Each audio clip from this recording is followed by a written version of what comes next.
Lakers all-star forward, we're going to NBA now. Kevin Love will be out 8 weeks after fracturing his left hand in the first quarter of the Cavs' loss to the Pistons Tuesday. According to the team, he'll undergo a non-surgical treatment in rehab to repair. Oh gosh, well, ESPN.com senior NBA writer, I gotta put senior in, that's Ramona Shelburne, who joins me now here on Coast to Coast. So the Cavs have had a rough January. I think we've talked about it. Trade deadline just 6 days away. Talk to me about what they can do to improve.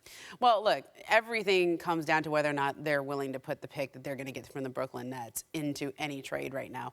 Thus far, in calls around the league that I've made, it doesn't sound like they're willing to do that. Like, the most likely scenario is some combination of their own first-round pick, which is probably going to be a late first-round pick, and Ramona Shelburne or something of that nature. What the Kevin Love injury does right now is it makes it less likely that they could include a Tristan Thompson in a trade because they flat out need more big men. Yeah, exactly. They have nothing to give per se. So speaking of trades and here in Los Angeles, I got to ask, my Lakers, I hear they're going to be pretty active. However, I hear that the Boogie Cousins incident, his injury, kind of messed up the plans. Well, and I think, you know, the Lakers have been very loud about saying we're trying to carve out 2 max contract spots for this summer.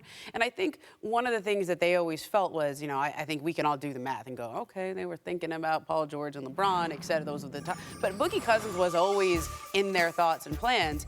And his injury makes them think, okay, that's one of those options that's probably off the table now. He's going to be out for 9 months.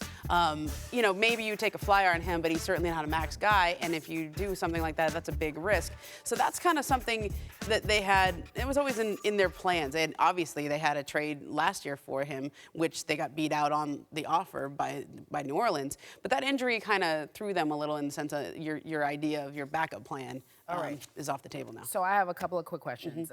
Could they possibly go across the street and grab someone there, since the Clippers seem to be giving people away, and the likelihood of LeBron? I actually think, Carrie, that the Lakers sound less motivated to do anything right now at the trade deadline unless they get exactly what they want, which is a first-round pick or salary cap relief at the trade deadline, because they understand they can do this again at the draft. They can do this again in free agency.